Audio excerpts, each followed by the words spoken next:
students, good morning to all of you. I am Sunnydev, and in the last video we have discussed the time frame of history and what is the importance of history and what is history. But now in this video I am going to discuss sources of history. First of all, we would like to know what is source of history, that means what are the sources of history. Okay, तो सबसे पहले मैं ये बताता हूं कि sources of history है क्या. तो सोर्सेस इसे हिस्ट्री, जैसे आप लोग पढ़ाई करते हो घर पे, ठीक है, तो आप पढ़ाई कर रहे हैं अभी घर पे, तो कोई क्वेश्चन पूछा करके कि आपका पढ़ाई करने का सोर्स क्या है, मतलब आप पढ़ाई कैसे कर रहे हैं, क्या है उसका मीडियम. तो आप बताते हैं कि अभी स्कूल बंद है, लॉकडाउन है. कोई बात नहीं, पढ़ाई करने का सोर्स क्या है, तो फोन, इंटरनेट, बुक्स, कॉपीज, ये सब सोर्स है जिससे आप पढ़ाई करते हैं. तो वैसे ही हिस्ट्री है. तो हिस्ट्री ऐसा नहीं कि कोई बैठ गया हिस्ट्री लिखना शुरू कर दिया, नहीं. हिस्ट्री लिखेंगे कैसे, उसके आधार पे कुछ जानेंगे तब ना. अब कोई बोल दे कि आपके बारे में, कि आपके बारे में पूरा हमको लिखना है, कैसे कैसे क्या किए, तो आप अपने बारे में बताएंगे. कुछ सोर्स होगा, कुछ क्लूज होगा जो छोड़े होंगे, तब तो आपके आधार पर लिखेगा. तो वही कहता है कि जो क्लूज और एविडेंस जिसके आधार पर हिस्ट्री लिखा जाता है उसको क्या बोलते हैं, सोर्सेस ऑफ हिस्ट्री बोलते हैं. नोट करना चाहिए तो कर लीजिएगा, स्क्रीनशॉट लेकर के एक बार मैं लिख देता हूं कि क्या है सोर्सेस ऑफ हिस्ट्री, क्या है. तो देखिए, कहता है clues and evidence, clues and evidence on which the history is written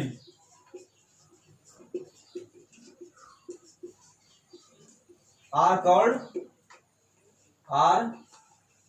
called sources of history. Okay, क्या बोलते हैं उसको, सोर्सेस ऑफ हिस्ट्री. यानी कोई क्लू या एविडेंस, क्लू का मतलब कुछ ना कुछ मिलता है. जैसे बहुत सारी जगह पे देखते हैं कि जब खुदाई होती है, मिट्टी खोदते हैं, तो कुछ सामान मिल जाते हैं, बहुत पुराने होते हैं वो.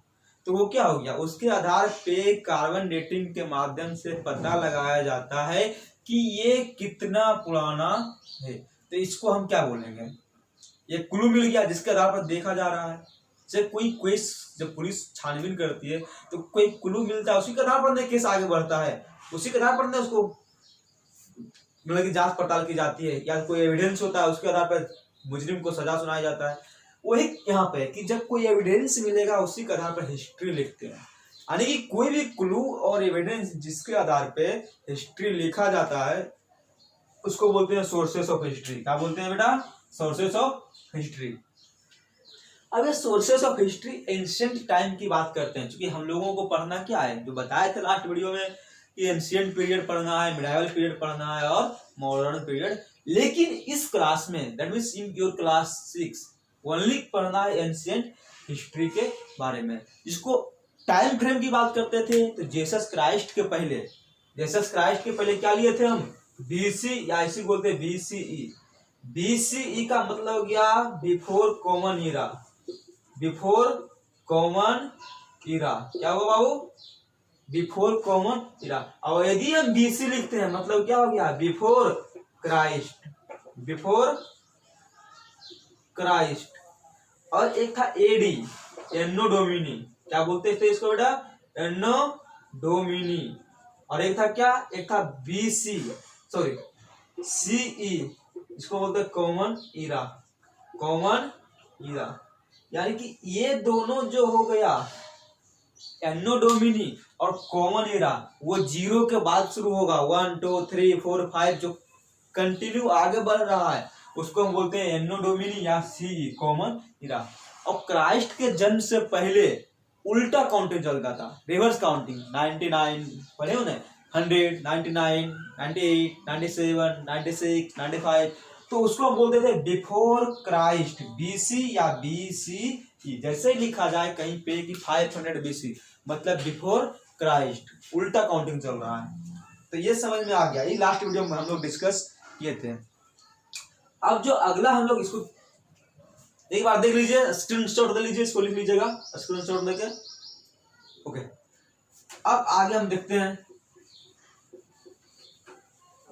क्या था कि इसी आधार पे जो सोर्सेस ऑफ हिस्ट्री है उसको दो पार्ट में डिवाइड किया गया है। कितने पार्ट में डिवाइड किया गया है? दो पार्ट में। ये दो पार्ट कौन कौन है? तो एक को बोलते हैं आर्कियोलॉजिकल सोर्सेस। क्या बोलते हैं? Archaeological sources. और एक को बोलते हैं लिटरेरी सोर्सेस। लिटरेरी सोर्सेस का मतलब हो गया लिखित, जो कहीं लिखा हुआ है।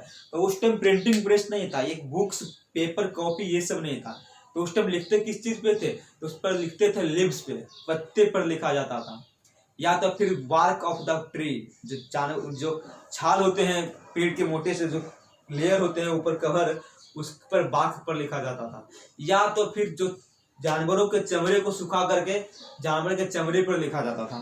तो ये सब था लिटरेरी सोर्सेस में, ठीक है। लेकिन आर्कियोलॉजिकल सोर्सेस की बात करते हैं तो ऑब्जेक्ट्स जो मिलते हैं, जो भी ऑब्जेक्ट्स मिलते हैं उसको क्या बोलते हैं हम लोग? आर्कियोलॉजिकल सोर्सेस बोलते हैं। अब ये आर्कियोलॉजिकल सोर्सेस में एक वर्ड आता है आर्कियोलॉजी। ये आर्कियोलॉजी क्या है? ये आर्कियोलॉजी की बात करते हैं तो ये आर्कियोलॉजी का मतलब होता है study of past events, study of past, scientific study of past, जिसके आधार पर क्या करता है?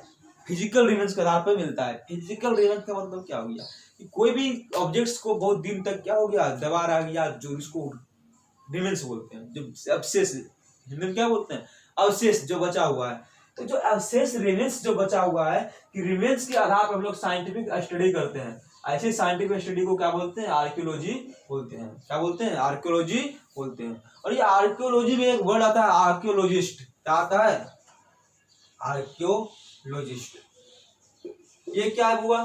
तो ये कहता है कि जो एक्सपर्ट होते हैं, यानी कि जो स्टडी करते हैं आर्कियोलॉजी के बारे में, उसको क्या बोलते हैं हम लोग? आर्कियोलॉजिस्ट बोलते हैं। Who expert in archaeology, simply कह सकते हैं कि हु एक्सपर्ट इन आर्कियोलॉजी, उसको क्या बोलते हैं? उसको बोलते हैं हम लोग आर्कियोलॉजिस्ट कहते हैं। अब ऑब्जेक्ट्स में क्या क्या मिलता है देखते हैं कि बहुत सारा जगह पे खुदाई होती है। क्या होती है? खुदाई। इसको बोलते हैं एक्सकैवेटेशन। और इस एक्सकैवेटेशन के कारण जिस जगह पे खुदाई होती है, जैसे घर बना रहे हैं, बहुत सारी जगह पर बड़े बड़े बिल्डिंग्स बनते रहते हैं, कंस्ट्रक्शन का वर्क चलता है, इसको क्या बोलते हैं? कंस्ट्रक्शन साइट बोलते हैं। क्या बोलते हैं? जैसे ब्रिज बन रहा है बहुत सारा, तो उसको बोलते हैं bridge site, construction site. Industries बन रहा है तो उसको बोलते हैं साइट। घर बन रहा है तो बोलते हैं साइट। तो उसी तरह से जहां पे खुदाई होती है, जमीन खोदे जाते हैं, वहां से ऑब्जेक्ट्स मिलते हैं, उसको बोलते हैं आर्कियोलॉजिकल साइट बोलते हैं। क्या बोलते हैं? Archaeological site. क्या बोलते हैं? आर्कियोलॉजिकल साइट कहा जाता है किसको? जहां जो वो जगह कहता the place where the ground dug out, where the excavation is called excavation. लिख देते हैं एक्सकैवेशन। इसका मतलब क्या? एक्सकैवेशन का मतलब क्या हो गया? खुदाई करना। जहां डग आउट, मिट्टी खोदना। तो जो वो जगह जहां मिट्टी खुदाई होती है उसको क्या बोलते हैं? उसको बोलते हैं आर्कियोलॉजिकल साइट कहा जाता है।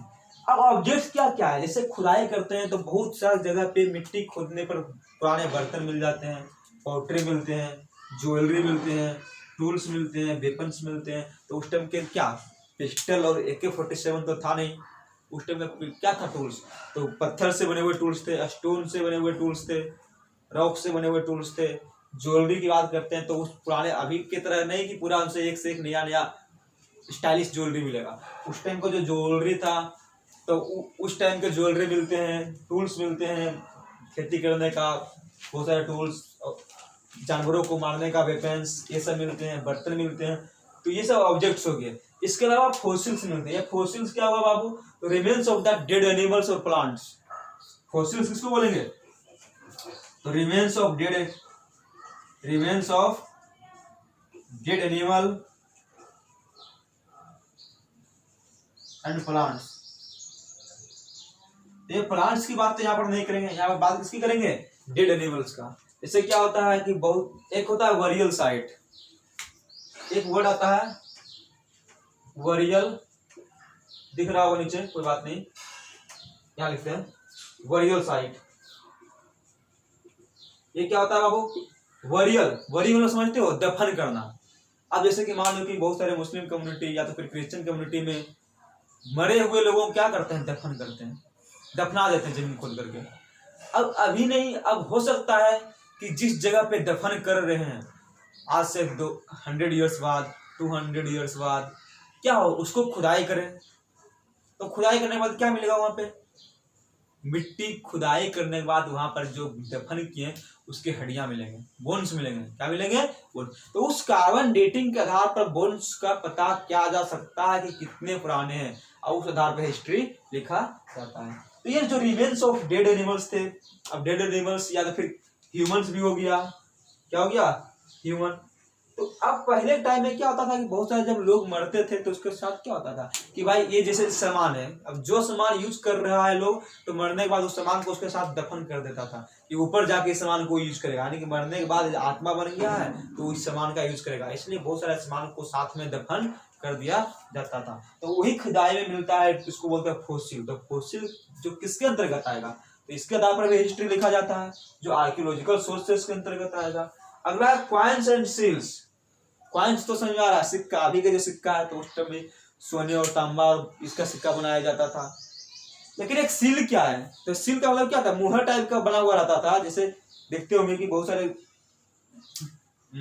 घड़ा या तो बहुत सारे छोटे छोटे ऑब्जेक्ट्स मेटल के रहते हैं, उसके ऊपर क्या होता है, एक डिजाइन पूरा बना हुआ रहता है, उसी को बोलते हैं सील। यानी क्वाइन तो गोल होता था, चौकोर भी होता था, उसी तरह का एक होता था, बड़ा क्या मोहर टाइप का बना हुआ रहता था, इसको हम लोग क्या बोलते हैं, सील बोलते थे। मोहर टाइप का जो बना होता था, मेटल पे मोहर लगा हुआ रहता था, उसको बोलते थे सील।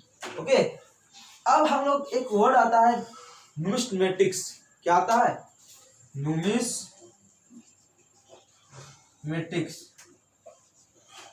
अब इसको क्या बोलते हैं, तो ये क्या है, इसको हम सिंपली कह सकते हैं कि study of coins. Study of coins is called numismatic. Study of coins. अब सिक्के जो पुराने क्वाइन मिलते थे उसके बारे में स्टडी करना ही क्या कहलाता है, न्यूमिस्मेटिक्स कहलाता है। क्लियर। अब ये मोन्यूमेंट्स आया। ये मोन्यूमेंट्स क्या है कि बहुत पुराने पुराने जैसे बिल्डिंग्स बने हुए हैं, जैसे ताजमहल, ये पुराना बिल्डिंग है, इसको क्या बोलते हैं, मोन्यूमेंट्स। लाल किला, जामा मस्जिद, गोलघर। तो ये जो पुराने पुराने जमाने की जो बिल्डिंग्स बने हुए हैं, बड़े बड़े बिल्डिंग्स, उसको क्या बोलते हैं, मोन्यूमेंट्स कहा जाता है। तो ये सब हो गया आर्कियोलॉजिकल सोर्सेस। क्या हो गया, आर्कियोलॉजिकल सोर्सेस। अब लिटरेरी सोर्सेस की बात करते हैं। जैसे हो गया मनुस्क्रिप्ट, जैसे होगा इंस्क्रिप्शन। तो मनुस्क्रिप्ट तो लिखा हुआ है, एक बुक है, लेकिन ये इंस्क्रिप्शन क्या होता था कि देखते हैं कि आप लोगों के घर के पास बहुत सारे गली होगी, रोड होगी, तो उसमें क्या करता है कि जब गली बनता है तो उसके आगे एक मार्बल का या तो फिर टाइल्स जो रॉक होते हैं उस पर खुदाई करके खोद के लिख दिया जाता है। तो उस पर लिखा हुआ रहता है, कार्विंग क्या हो रहता है कि ये गली की ढलाई हुई, एक गली बनाया गया माननीय फलना चिल्ला विधायक द्वारा, एमएलए द्वारा, मुखिया द्वारा। तो यही इंस्क्रिप्शन होता था। तो उस टाइम जो राजा महाराजा थे, जो किंग्स थे, वो क्या करते थे कि अपने प्रशंसा के, प्रेस के बारे में, यानी कि अपना प्रशंसा करने के लिए उस इंस्क्रिप्शन से बहुत सारी चीज लिखवा देते थे। तो उसको बोलते थे क्या, इंस्क्रिप्शन कहते थे, उसी को बोलते हैं। देखे होंगे कि बहुत सारी जगह पे ऐसे बना, जैसे घर में बहुत सारे अपने घर के आगे अपने घर का नाम एक टाइल्स पे खुदवा करके लिखवा देते हैं। तो उसी तरह से राजा क्या करता था, एक बड़ा सा, जैसे कि क्या था कि बड़ा सा इंस्क्रिप्शन आता था, इस पर पूरा जो, अब मान लो कि जो चीजें हम लिखे हैं बोर्ड पे, उसी को हम खुदवा कर लिख दे पत्थर पे, रॉक पे, और कहीं बाहर लगा दे, तो मिटेगा नहीं, मिटेगा। इसी को बोलते थे इंस्क्रिप्शन। तो इंस्क्रिप्शन के द्वारा, मनुस्क्रिप्ट के द्वारा क्या होता था, हिस्ट्री लिखा जाता है। इसको बोलते हैं लिटरेरी सोर्सेस। इसमें था, एक था रिलीजियस राइटिंग, एक था सेकुलर राइटिंग। तो रिलीजियस मतलब हो गया धार्मिक, क्या हो गया, धार्मिक, कोई पर्सनली धर्म का।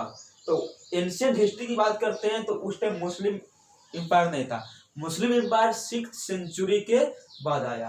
तो जो रिलीजियस राइटिंग की बात करते हैं तो जैसे था मनुस्क्रिप्ट, तो ये क्या था, हिंदू धर्म के लिखा हुआ था। तो धर्म के आधार पर जो लिखे जाते हैं उसको बोलते हैं रिलीजियस राइटिंग। मॉडर्न या तो फिर मिडाइवल इंडिया में बहुत सारे ऐसे हैं जो रिलीजियस के आधार पर अलग अलग लिखे गए, लेकिन उस टाइम ये मुस्लिम और सिख ये सब नहीं था। बताते रहे हैं कि क्राइस्ट का जन्म कब हुआ, 0 के बाद मानते हैं ये आफ्टर क्राइस्ट बिफोर क्राइस्ट। तो बिफोर क्राइस्ट क्रिश्चियन होगा, कभी नहीं होगा, क्योंकि उस टाइम क्रिश्चियन का जन्म नहीं हुआ था। क्राइस्ट का जब बाद में क्राइस्ट को फॉलो करने वाले क्रिश्चियन बने। क्राइस्ट से पहले क्या था, क्राइस्ट से पहले क्रिश्चियन नहीं था। 506 सेंचुरी में 500 के बाद मोहम्मद पैगंबर आए, उसके पहले इस्लाम भी नहीं था, उसके पहले इस्लाम भी नहीं था, इस्लाम भी बहुत बाद में आया। तो इस तरह से जो भी था उसको रिलीजियस आधार पर बोलते हैं। बाद में जो मिडाइवल इंडिया में पढ़ेंगे उसमें रिलीजियस के बारे में पढ़ेंगे, अलग अलग धर्म क्या है। लेकिन उस टाइम क्या था, मनोस्क्रिप्ट था। जैसे मनोस्क्रिप्ट के अलावा क्या था कि बहुत सारे वेद मिलते हैं, क्या मिलते हैं, वेद लिखे हुए मिलते हैं। तो वो भी क्या था, वो था रिलीजियस आधार पर था। अगला है सेकुलर राइटिंग। सेकुलर राइटिंग का मतलब क्या हो गया कि जो किसी धर्म विशेष के बारे में नहीं लिखा हो, वो जनरल बातें लिखी हो। जैसे हो गया ऑटोबायोग्राफी और बायोग्राफी।